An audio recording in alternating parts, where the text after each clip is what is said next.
Drennan soft feed catapults used to have just 2 in the range. We've now extended that range to 3 catapults. We've got a catapult for 20 to 30 metres, a catapult for 30 to 40 metres, and now a catapult also for 40 to 50 metres. We've expanded the range so you can use each catapult to fire the distance that you want the ball of groundbait to travel. I tend to make the balls of groundbait all the same size. So each time you use a catapult, if it's pulled to full stretch, and this is what I tend to do, I use the catapult at full stretch, the ball of groundbait travels the distance the same every time.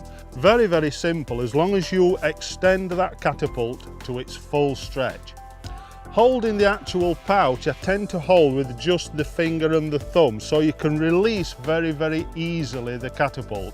If you hook onto that pouch, you can't release that pouch quickly enough. The ball of groundbait has also got to sit in the pouch correctly. It doesn't want to be falling out, so you need to hold the catapult at the right angle to keep that ball of groundbait in the pouch. These pouches I've used now for many, many years, and they are fantastic for cradling the ball of groundbait.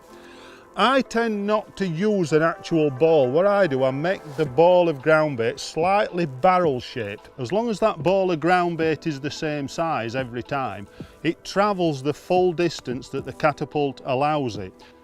The catapult frame needs to be very strong. If you have any flex in the actual frame, the catapult doesn't work right. These frames are extremely strong and you get no movement whatsoever in them. I've used these catapults loads of times at World Championships when I've been fishing all week using the catapult at a certain distance.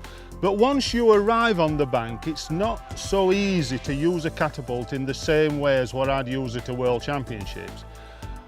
With these catapults, if you pick the catapults that's the right strength to travel the distance you want, and you introduce the groundbait by pulling the catapult to the full stretch, fire the ball of groundbait to a marker on the opposite bank that you pick out, you can fire very accurately all at one go with the amount of feed you want to introduce at the start of the session. What I tend to do then is hold just 2 or 3 balls of groundbait back, and once I've introduced the initial amount of feed, I pick up either a feeder or a waggler, whatever I'm intending to fish at this distance, and cast it out to where that last ball of groundbait landed.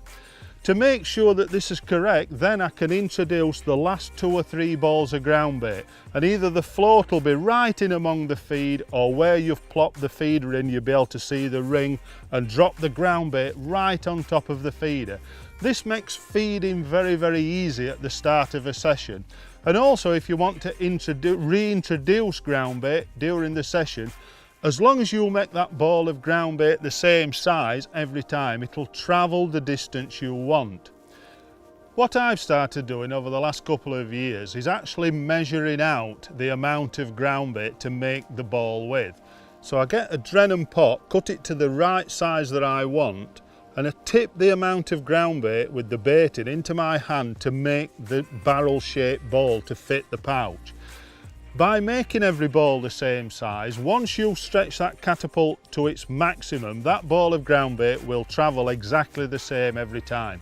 So you can feed very accurately at any distance with each of these 3 catapults.